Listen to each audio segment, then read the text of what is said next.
Welcome to How to Start Racing Part 2. Now that we have shared a few of the reasons why racing can be so fun and enjoyable, let's talk about how you can get signed up for your first race. To help structure this video, I have divided it into 5 easy steps to help you start racing. Step number 1, learn how racing works. Off-road racing exists on many different scales: international races, national races, and local state races. The vast majority of racers who compete participate in local organized events in their area. There are many different disciplines of racing to choose from. However, most local races will be some form of Grand Prix style event. Races are typically hosted in rural areas on either private property or public land that is suitable for large quantities of riders. Races will always include some form of off-road course. These courses include trails, roads, and other off-road paths that contain all manner of different obstacles that can be found in the mountains or deserts. This can include rocks, logs, washes, hills, dunes, and all sorts of other stuff. These courses can vary in length,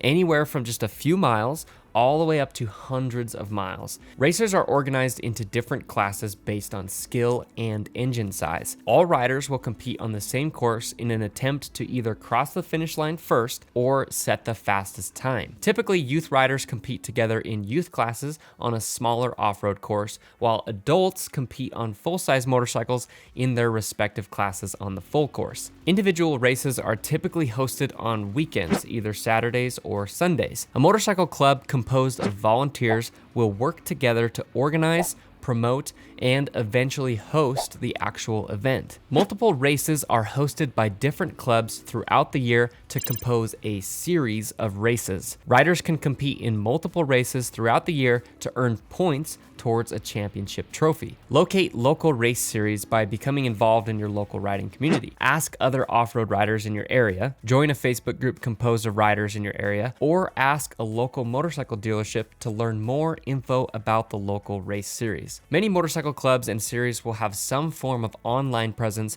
either through a website or Facebook page. Here you will be able to learn information such as the location of where the events will be held and on what dates. If you have questions about locating a local race series, please feel free to reach out to me at josh@ridewiththeknights.com and I would be happy to help. Step number 2 is to actually sign up. Once you have located a local race series, it is now time to select an event you would like to participate in and sign up. Most race clubs provide the ability to register events online, and this is typically done through an online form found on their website or Facebook page. Depending on the event, it may have a total rider cap. However, this isn't very common as most events won't limit the number of entries. You can also plan to register for the event on site, either the evening before the race or the morning of the race. Bring cash or a checkbook, as it is not always guaranteed that race clubs will be prepared to accept credit cards at rural locations. Most race entry fees for a single event are anywhere from $50 up to about $75. However, depending on the event, they can range upwards of $100 to $200 for larger multi-day events. It is also common to have a slight discount for online registration to incentivize riders to sign up early. It's also important to recognize that depending on what series the race event is included in,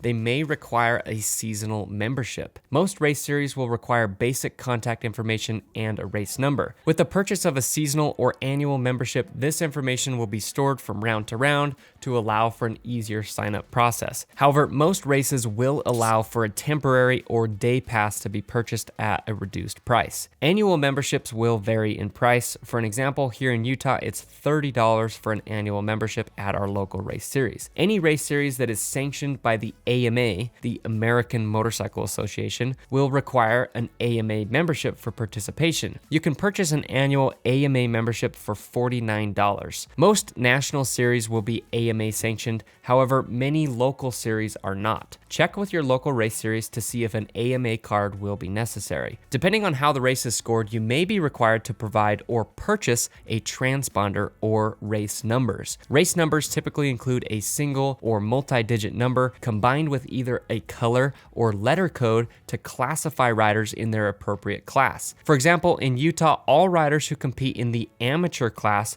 run yellow backgrounds. A small letter will indicate which subclass the rider is competing in. Here's an example of a rider number 45X participating in the 250 amateur class. The yellow background indicates amateur, the letter X indicates 250 class, and the number 45 is the rider's personal race number. If the race will be scored electronically, all racers will be required to run a transponder either on their helmet or motorcycle. You can either purchase your own transponder for the year or rent a transponder for the day. Transponder prices will vary greatly depending on which electronic scoring system the club will be using. Most local series will use small, passive transponders that do not require batteries. This can take the form of a small magnetic strip taped under the visor or number plate. These are often fairly inexpensive and can be purchased for under $20 at the race site. Larger race organizations will use higher quality transponders that are often more expensive due to the internal batteries. These will often be available to rent at the race site. Most off-road races will offer a variety of different classes based on skill level,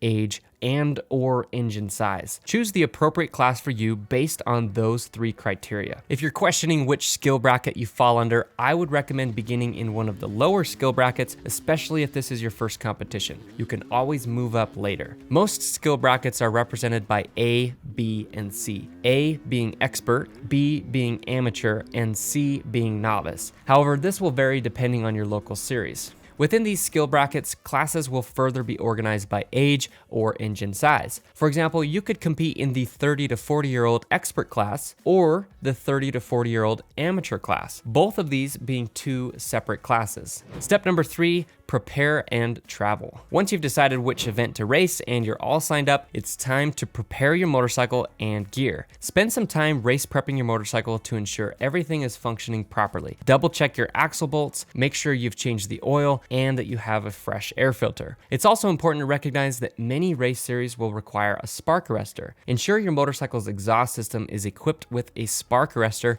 before arriving at the race site. I like to try and ride at least once within the 2-week span before a race. Ideally, I like to ride and prepare as much as possible. However, if I'm able to get out and ride about a week or 2 before the race, this usually helps me feel a little bit more comfortable on race day. Be sure to top your bike off on fuel and bring a spare fuel container for refueling during the race. Bring a small tool bag with some tools in case you need to repair something or work on your bike. Prepare any food or meals you will be eating before the race. Bring liquids and hydration supplements to prepare your hydration pack before a race. You can also decide whether or not you would like to wear a fanny pack with a small toolkit. Depending on the duration of the race, I will change my pack setup. Because off-road races are often hosted in rural areas, it's important to collect as much information about the race site as possible before traveling to the event, especially if you've never been to this specific location before. Many race promoters will share specific directions to locate the race site, often referred to as the staging area or pit area. Be prepared to navigate to these areas without cell service, as it is pretty common in the races in the Western United States to be hosted in regions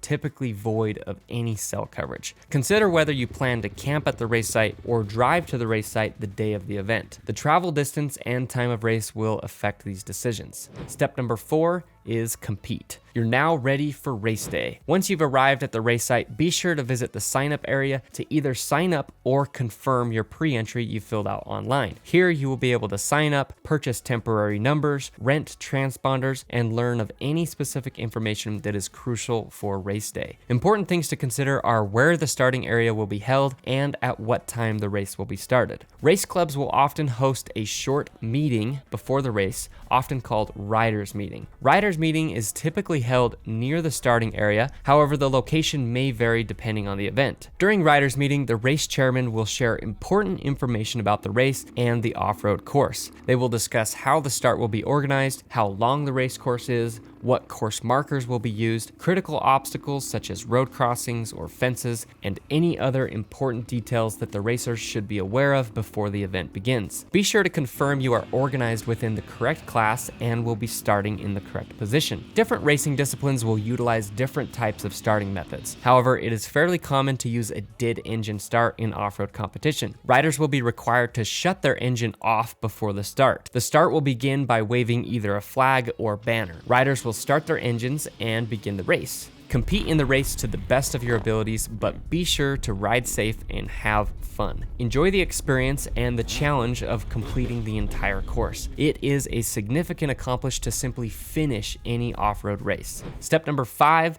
is recover. Once you've completed the event, be sure to sit down with some buddies and bench race about all the crazy things you saw out on the course. Cherish your finisher pin as it symbolizes all of the effort that you demonstrated in battling your way to the finish line. Off-road racing is challenging. Be patient as you gain experience and improve your riding abilities. If you had fun and enjoyed your experience, sign up and prepare for the next one. Consider volunteering for a local motorcycle club to learn more about how racing works and help contribute to the off-road community. These are my 5 steps to help you start racing and enjoy your first off-road racing experience. It definitely can be intimidating at first, but don't let that deter you from enjoying one of the greatest experiences on a motorcycle. In summary, learn more about your local race series, get signed up, and ride safe. Get out there and start collecting those finisher pins. Please let me know if you have any further questions, and remember to keep on ripping. If you liked this video and you're interested in learning more tips and techniques just like this, check out our free 1-hour training. This value-packed off-road masterclass shares our 10 off-road riding secrets that we have learned through years of experience out on the battlegrounds of racing.